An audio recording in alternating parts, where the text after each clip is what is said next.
At my own baby shower, my father-in-law stood up from his chair, tapped his glass twice, and said into the room sudden quiet, "From this day forward, my son-in-law will transfer his entire $11,400 monthly salary into the Hargrove family account. Every check, every bonus. If he refuses, he can walk out that door and leave my daughter to raise this child alone." The room went cold. I looked at my wife, Claire. She was sitting beside him, her hands folded over her belly, her eyes fixed on the tablecloth. She didn't look up. She didn't say a word. I set down my glass of sparkling water, straightened my jacket, and walked out of my own baby shower. 3 hours later, my phone rang. That call changed everything. But let me tell you how we got there. Because this story didn't start that afternoon. It started the first night I sat down for dinner with the Hargroves and realized that some families don't welcome you in. They absorb you.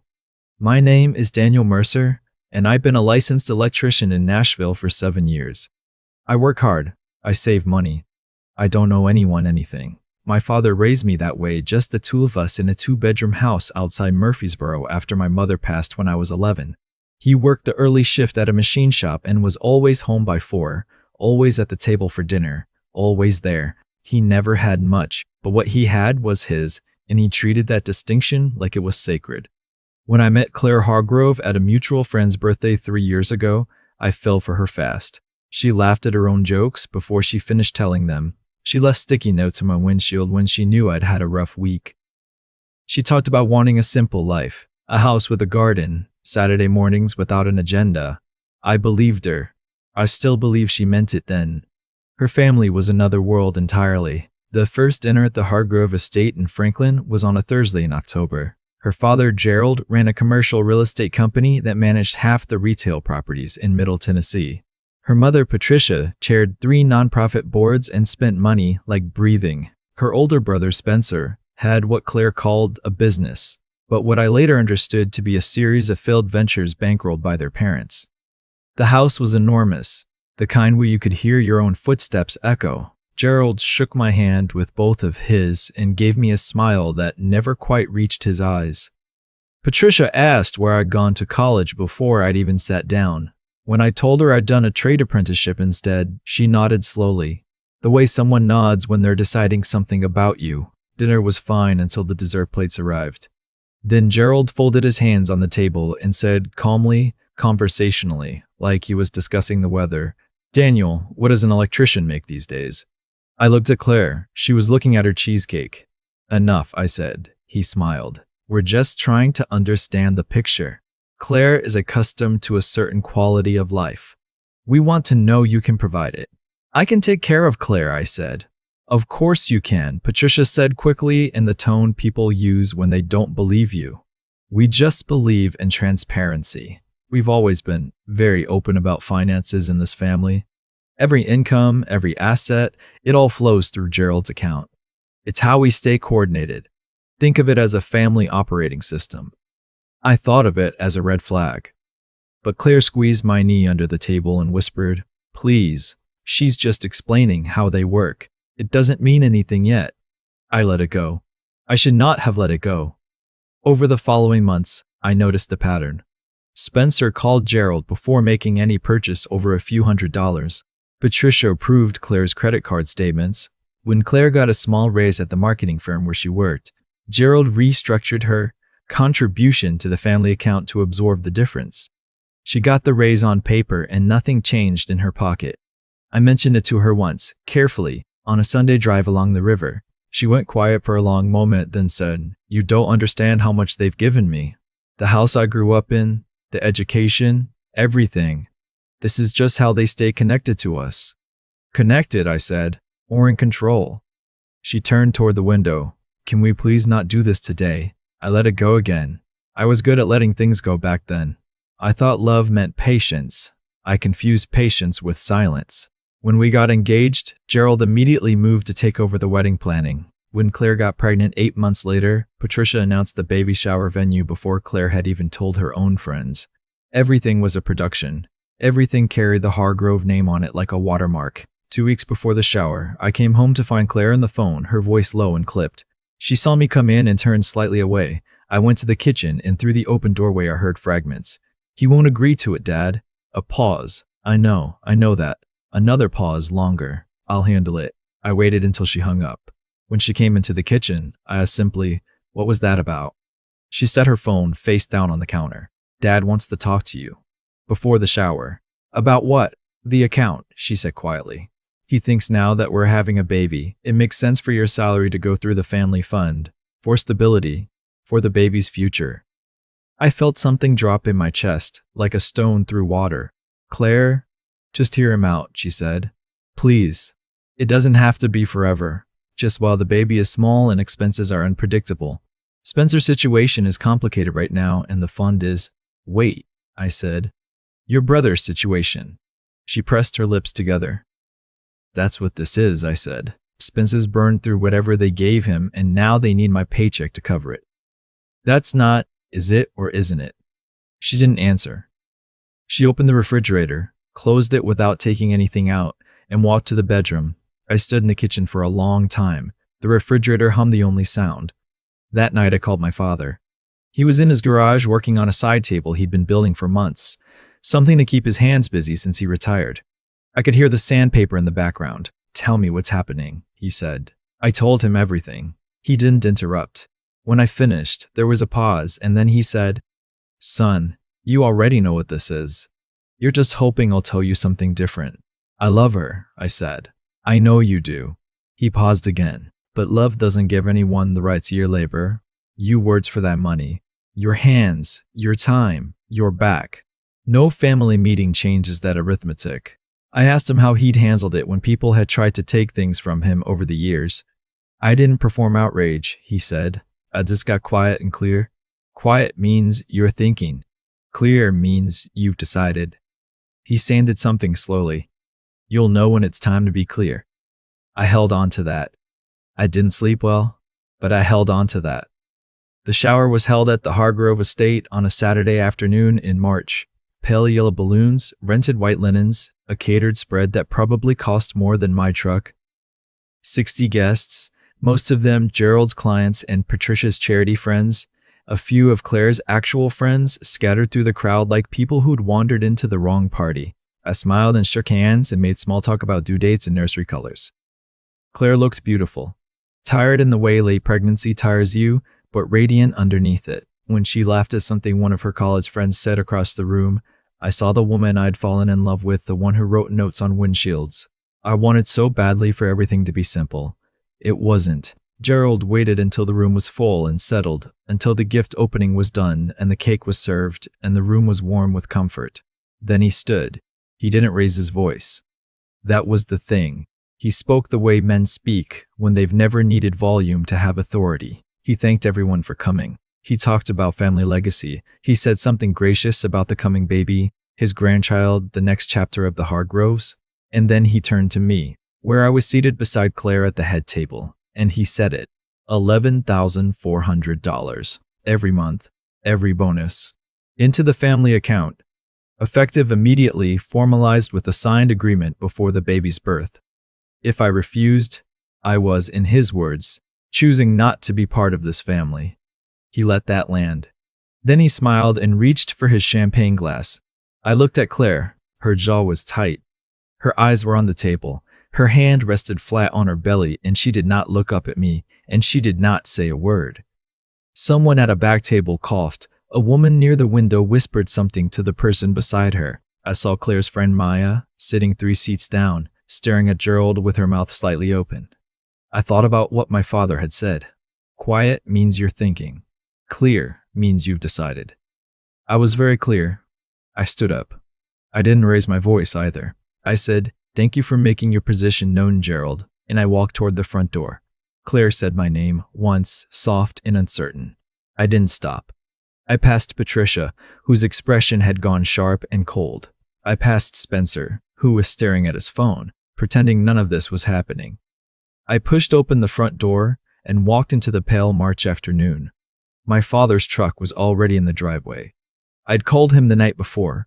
I hadn't told him why I needed him there, but he came. He was leaning against the hood, still in his work jacket, hands in his pockets. He took one look at my face and said nothing. He just opened the passenger door. We drove to a diner 12 minutes away and sat in a corner booth with bad lighting and very good coffee. He ordered pie. I ordered nothing and drank 3 cups. We didn't talk much. He told me about the table he was building, how the joints were giving him trouble, how he'd had to take the whole thing apart and start the assembly over. Sometimes the problem isn't the piece, he said. It's the order you put them together in.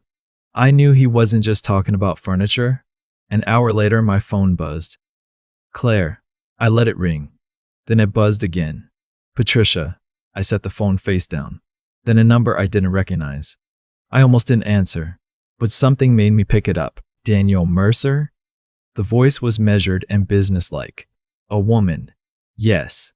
My name is Renata Owens. I'm a journalist with the Nashville Business Review. I was a guest at the shower today, a colleague of Gerald's, actually. I want you to know that I recorded what happened, and I want to give you the chance to speak before I publish anything. I sat very still. Why are you calling me first? Because, she said, what Gerald described today is financial coercion, and I've heard rumors about how he runs his family accounts for years. I just never had anything on record. A pause. Now I do. I thanked her, told her I'd call her back, and set down the phone. My father was watching me. Good news or complicated news? Both, I said. He nodded slowly. Those are usually the same thing. That night, I went through everything I'd been quietly documenting for months. The voicemails. The forwarded emails. A text thread between Claire and Patricia where Patricia had written, plainly, once the baby comes, Daniel won't push back. Men never do when there's a child involved. A photograph I'd taken of a document on Gerald's desk during a visit to his office. A spreadsheet with my projected income listed under incoming contributions, alongside Spencer's debts listed as pending offsets. I also found something I hadn't been looking for. In a shared folder Claire had accidentally given me access to, labeled House Admin, there was a contract. A legal agreement drafted by Gerald's attorney with my name already filled in, dated 3 days before the shower. He had always planned to do it this way. The shower was the stage. I was supposed to agree in front of 60 witnesses and then the signature would be a formality. I forwarded the contract to my own email and closed the laptop. The next morning, Renata Owens called again. She had spoken with 2 other people, she said, former associates of Gerald's who had experienced similar arrangements and quietly walked away from deals with him. She wanted to meet. We met at a coffee shop downtown. She was in her 50s, direct, and took notes by hand. I showed her what I had. She showed me what she had. It was enough, more than enough. I want to ask you something, she said, pen resting on her notebook. What do you want out of this? Because I can write the story with or without naming you, but it'll have more weight if you're willing to speak on record. I thought about my father's voice on the phone that first night. You already know what this is. Write it, I said. The story ran 4 days later. Gerald Hargrove, commercial real estate developer, community foundation board member, used financial control as a tool of family management. 3 sources on record. Documents. The shower recording. My name, my account. I don't know exactly when Gerald saw it. I know he called Claire 17 times that morning. I know Patricia called their attorney before noon. I know Spencer issued a statement on his personal social media claiming he had no knowledge of any of it, which was so obviously false that it made things worse. What I didn't expect was what happened at 2 in the afternoon. Claire called me. Her voice was different from the last time we'd spoken, no apology in it, no careful management.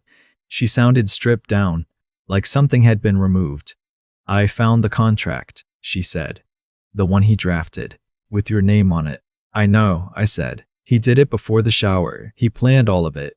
She was quiet for a moment. I didn't know about the contract. I want you to know that. I didn't know it was that far along. I believe you, I said. And I did mostly. But I knew about Spencer, she said. I knew the fund was low because of him. I knew they needed the money. She paused. I told myself it wasn't my problem to fix. That you'd work it out with Dad somehow. I told myself a lot of things so I wouldn't have to say stop. The silence between us was the longest kind. I'm sorry, she said finally. Not for them. For me. For staying quiet. I didn't say it was fine. It wasn't fine. But I said, thank you for telling me. We didn't resolve anything that day. There was too much for one phone call. But it was the first honest conversation we'd had in months, maybe longer, and it mattered. Gerald issued a public statement calling the article misleading and threatening legal action. The legal action never came. Within 2 weeks, 2 commercial tenants publicly ended lease negotiations with Hargrove Properties. A non-profit board asked Patricia to step down pending review. Spencer's most recent loan application was denied by a bank that had presumably read the news. The family account, the one built on absorbed incomes and controlled dependencies, turned out to be far more fragile than Gerald had ever let on. The money that was supposed to flow in never arrived, and what was already there was tied up in Spencer's liabilities. The entire structure had depended on a constant inflow. When that stopped, the foundation showed itself. My father came up to Nashville 2 weeks later. He helped me move some things from the apartment Claire and I had shared into a short-term rental nearby.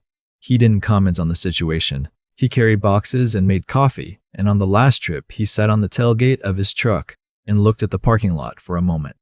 "You did right," he said. "I don't know yet," I said. "It still hurts." "It should," he said. "That's how you know it mattered."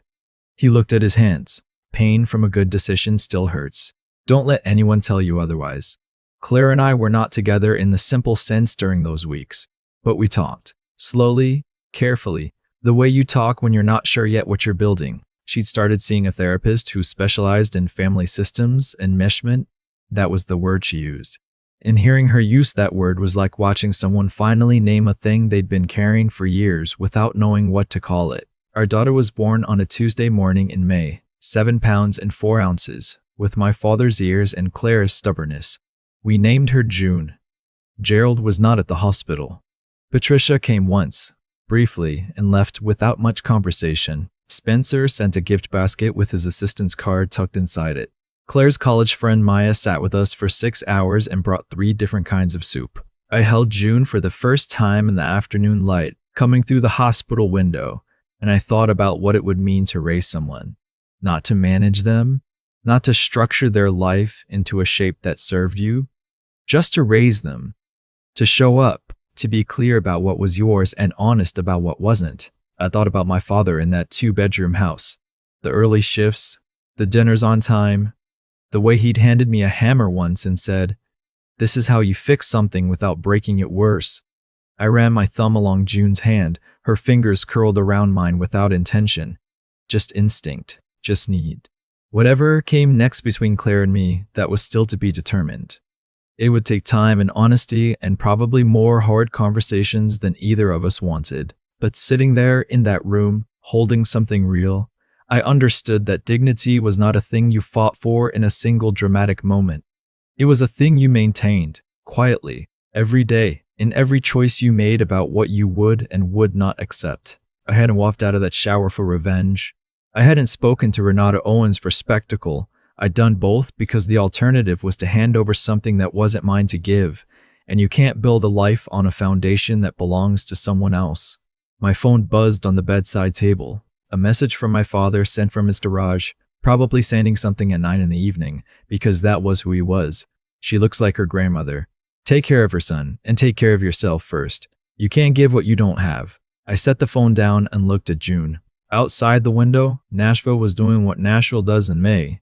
Warm and loud and full of itself. The kind of city that always sounds like it's running toward something. I'd been running too, for a while. Running toward a version of a life that someone else had designed and handed me like a contract with my name already filled in. I wasn't running anymore. I was right here. Quiet. Clear. Present.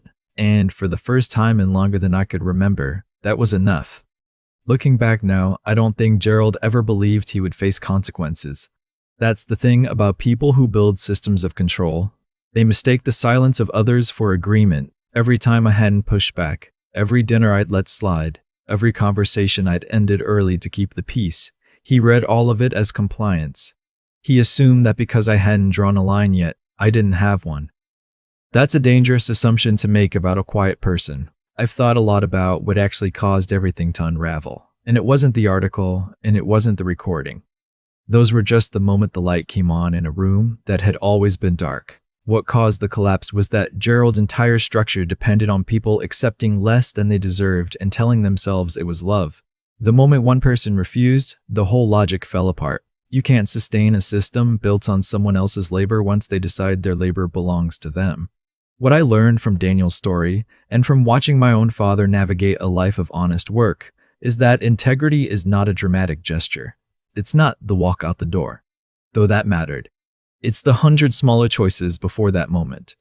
It's the choice to document instead of explode, to stay calm when someone expects you to panic, to ask a question instead of making an accusation, to be, as my father always said, quiet and clear. Clarity is underrated.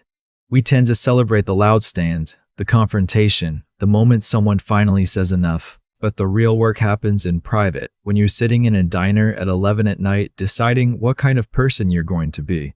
When you're holding evidence and choosing not to use it impulsively, but to use it well. When you're in love with someone and you still refuse to let that love become the reason you abandon your own dignity. That's not coldness, that's intelligence. And it takes more courage than anger ever does. It is also something worth saying about the people who stay quiet too long, the way Claire did. It's easy to judge that silence as betrayal, and in some ways it was. But silence in families like the Hargroves isn't always cowardice. Sometimes it's the result of years of being shown, quietly and consistently, that speaking up costs more than staying still. Breaking that conditioning takes more than one hard moment. It takes the kind of honest reckoning that Claire finally started doing, and that takes real strength of its own kind. Control only works as long as everyone agrees to play their role. Gerald played the patriarch. Patricia played the enforcer. Spencer played the liability everyone covered for. And Daniel was supposed to play the newest income stream, grateful for the invitation into a prestigious family, too attached to walk away. When he didn't play that role, the whole production stopped making sense.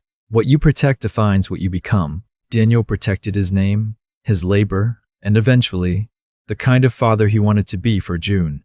That's not a small thing. That's everything.